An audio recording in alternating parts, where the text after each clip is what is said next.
Hello students, welcome to the online platform of Aimers online classes. तो पीछे वाले video में यानी पीछे वाले क्लास में हमने बहुपद से रिलेटेड बहुत सारे टर्म को यानी कॉन्सेप्ट को हमने क्लियर कर लिया था। मैक्सिमम कॉन्सेप्ट को हमने क्लियर कर लिया था। आज जो है हम लोग जो है अपना एनसीईआरटी बिहार बोर्ड में बहुपद जो चैप्टर है, चैप्टर 2, उसका एक्सरसाइज हम लोग आज की वीडियो में हम लोग करेंगे। उससे पहले हमने स्टार्टिंग में यानी बहुपद जो आपका जीरो से जो है हम लोग मतलब जितना भी कॉन्सेप्ट का जो बड़ा सा हमने जो ये कॉन्सेप्ट का जो लेयर बनाया हुआ है, ठीक है, उन सबको जो है ना डिस्कस कर लेते हैं कि क्या क्या हम लोग पढ़ चुके थे।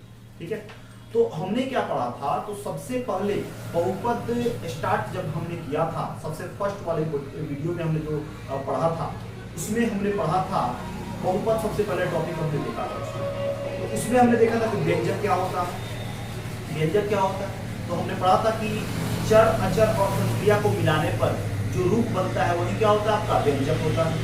उसके बाद हमने ये पढ़ा था कि व्यंजक की सहायता से हम क्या करते हैं? बहुपद को बनाते हैं। ठीक है, कोई दिक्कत नहीं। उसके बाद हमने बहुपद का डेफिनेशन यानी परिभाषा देखा था कि वैसा व्यंजक नॉर्मली जो है ना आपका बहुपद जो है व्यंजक से ही बनता है। तो हमने यही पढ़ा था कि वैसा व्यंजक जिसमें शामिल जो चर का जो घात है वो आपका धनात्मक पूर्णांक संख्या या पूर्ण संख्या होता है, उसे हम क्या कहते हैं? बहुपद कहते हैं। ठीक है, उसके बाद हमने बहुत सारा उसमें एग्जांपल देखा था कि बहुपद है कि नहीं है ना। उसके बाद हमने देखा था बहुपद की पहचान, कि बहुपद की पहचान हम कैसे करेंगे, यानी कैसे बताएंगे। मतलब अगर कुछ हमको एल्जेब्रिक एक्सप्रेशन दैट मींस अगर यहाँ पे आपको कुछ क्या बोलते हैं व्यंजक दे दिया जाए तो हम क्या कैसे बता पाएंगे कि दिया गया जो व्यंजक है वो बहुपद है कि नहीं है। तो उसके लिए हमने कुछ फीचर देखा था कि ये बहुपद का क्या है, क्राइटेरिया है ना। अगर इसमें ये फुलफिल यानी ये अगर इस स्तर में रहा तो वो बहुपद नहीं होगा, है ना। उसमें हम लोग 3-4 बात जो है ना, उसमें 3-4-5 जो है ना टर्म हम लोग देखे थे। उसके बाद जो है ना बहुत सारे व्यंजक भी हम लिखे हुए थे, इसमें हमने देख के बताया था,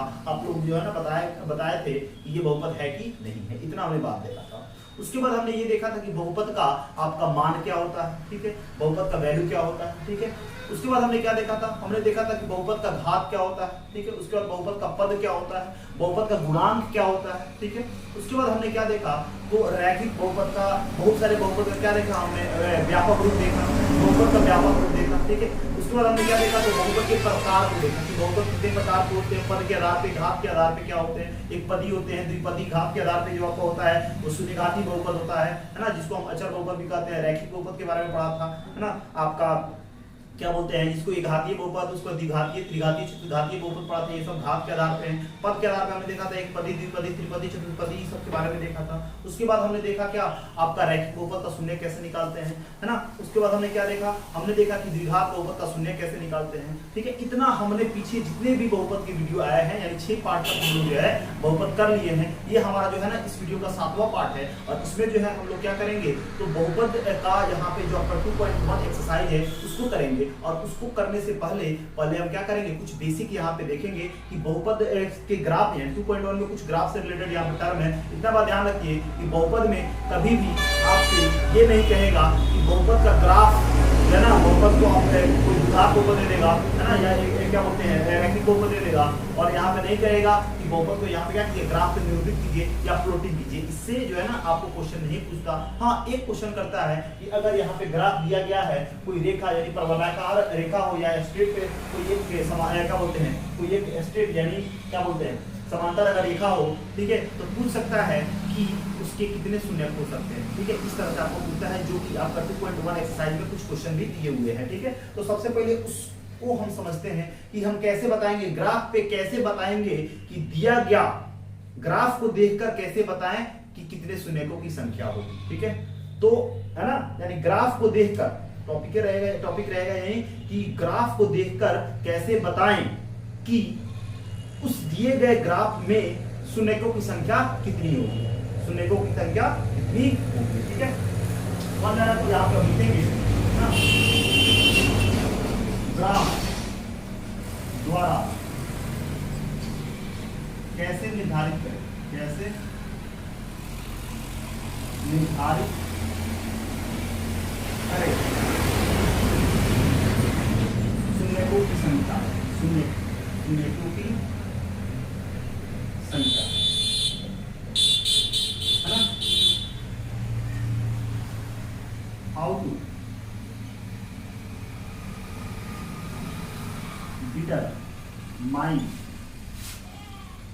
the zeros of polynomial through graph, यानी ग्राफ के थ्रू हम कैसे डिटरमाइन करेंगे कि शून्यकों की संख्या क्या डिटरमाइन द नंबर ऑफ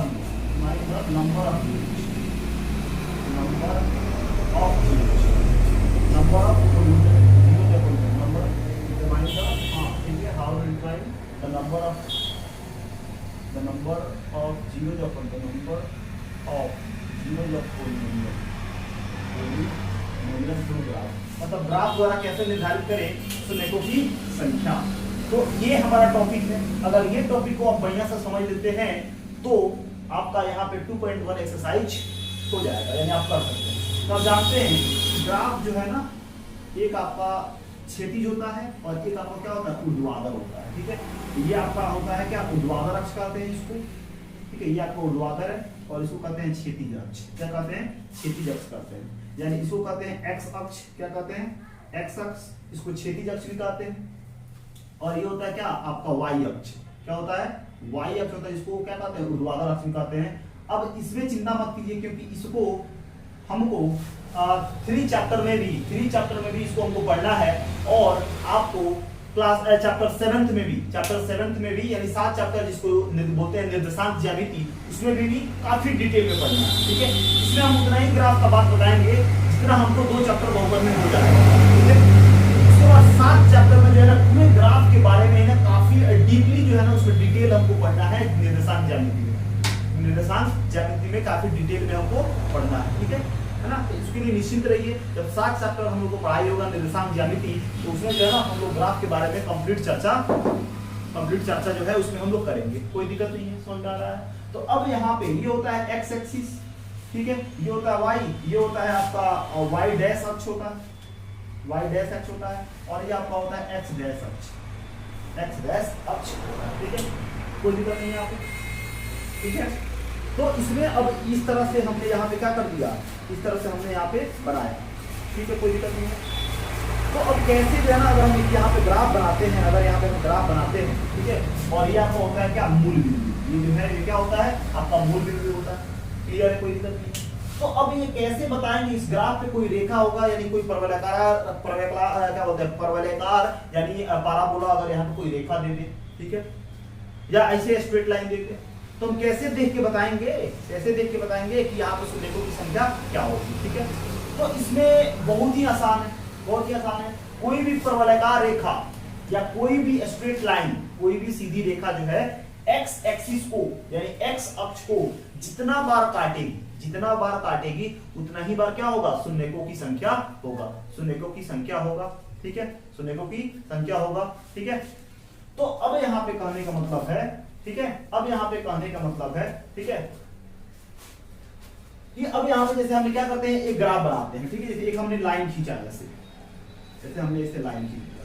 ठीक है, तो बताइए ये हमारा पूरा एक्स एक्सिस है, इसके ये जो ग्राफ है, ये जो हमने लाइन खींचा है, परवलयाकार जो रेखा खींचा है, ये कितने बिंदुओं पर एक्स एक्सिस को काट रही है। तो हम कहेंगे यहाँ पे 2 बिंदुओं पर एक्स एक्सिस को काट रही है, 1 और 1, कितना, 2। यानी कोई भी परवलयाकार रेखा या कोई भी सीधी रेखा एक्स एक्सिस को यानी एक्स अक्ष को जितने बिंदुओं पर काटती है उतना ही क्या होता है, शून्यकों की संख्या होता है। तो इस ग्राफ के अकॉर्डिंग शून्यकों की संख्या कितनी हो जाएगी, क्योंकि ये जो परवलयाकार रेखा है ये एक्स एक्सिस को कितनी बिंदुओं पर काट रहा है, क्या बोलते हैं, बिंदुओं पर काट रहा है, तो 2। इसलिए हम लिख सकते हैं शून्यकों की संख्या यहाँ पे क्या होगी, शून्यकों की संख्या जो होगी वो कितनी होगी, 2 होगी। क्या होगी, शून्यकों की संख्या कितनी हो जाएगी, 2 हो जाएगी। बात क्लियर हुआ, कोई दिक्कत नहीं यहाँ पे, समझ में आया। अगर किसी को हम क्या कर दे, ऐसे घुमा दे इतना, तो अब बताइए इसके अनुसार बताइए। अब इसको तो हटाते हैं, ठीक है। अब बताइए शून्यकों की संख्या कितनी होगी, तो एक बार यहाँ पे काटा है 2 बार, एक बार यहाँ पे 3 बार, 4 बार, 5 बार और ये 6 बार, मतलब कितना बार काटा, 6 बार। तो शून्यकों की संख्या कितनी हो जाएगी, तो 6। यहाँ पर लिख देंगे क्या, शून्यकों की संख्या कितनी हो जाएगी, 6 हो जाएगी। सुमेको की संख्या कितनी हो जाएगी, 6 हो जाएगी। बात समझ में आएगी, ठीक है। मतलब यहाँ पे सब कुछ क्या एक्स एक्सिस पे क्या हो रहा है, डिपेंडेंट हो रहा है। मतलब वाई एक्सिस पे कितना काटे उससे मतलब नहीं है, मतलब हमको एक्स एक्सिस से, इससे मतलब है हमको एक्स एक्सिस से मतलब है। तो अब यहाँ पे थोड़ा सा इसको हम मिटाते हैं, ठीक है। एक और हम कंडीशन लेते हैं, ठीक है, एक और कंडीशन लेते हैं, ठीक है। चलिए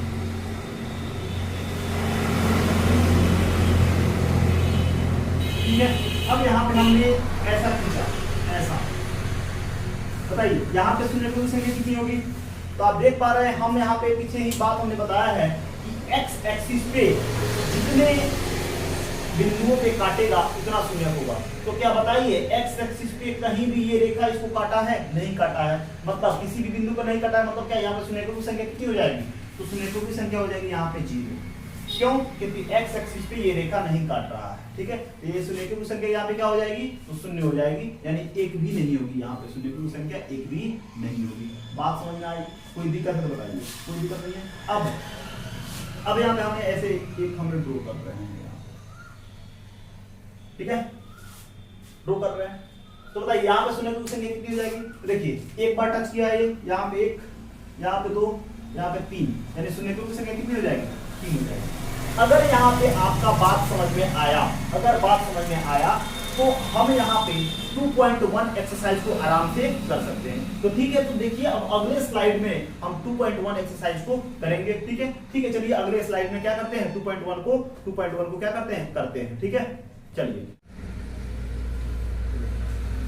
तो यहाँ पे आपका जो हमने पिछले वाले वीडियो में कहा है कि जो यहाँ पे आपके ग्राफ से रिलेटेड जो क्वेश्चन करते हैं वो बस आपको ये पूछते हैं कि दिया गया जो ग्राफ है वो क्या बोलते हैं, ग्राफ के द्वारा कैसे हम निर्धारित करते हैं कि सुमेको की संख्या कितना है। तो हमने बताया है कि कोई भी ग्राफ हो उसमें कोई रेखा जो है एक्स एक्सिस को जितने बार टच करती है, जितने बार क्रॉस करती है, उतने क्या होते हैं, सुमेको की संख्या होते हैं। तो आपके इस कॉन्सेप्ट के अकॉर्डिंग आपका प्रश्नावली 2.1 या 2.1 में जो आपका प्रश्न दिया हुआ है ये सारे आपको ग्राफ दिए हुए हैं। आपको यहाँ पे देख के बताना है कि यहाँ पे सुमेको की संख्या कितनी होगी। तो अगर पीछे वाले जो कॉन्सेप्ट को हमने दिया है ग्राफ के अकॉर्डिंग, अगर वो आप समझ पा रहे हैं, वो अगर आपको समझ में आ गया है तो आप इसको आराम से कर सकते हैं, कोई दिक्कत नहीं है, समझ में आ रहा है। तो पहला में बताइए यहाँ पे सुमेको की संख्या कितना होगा, सुमेको की संख्या जो होगी वो कितनी होगी। तो आप देख पा रहे हैं कि यहाँ पे ये जो रेखा है वो एक्स एक्सिस को एक भी बार नहीं काट रही है,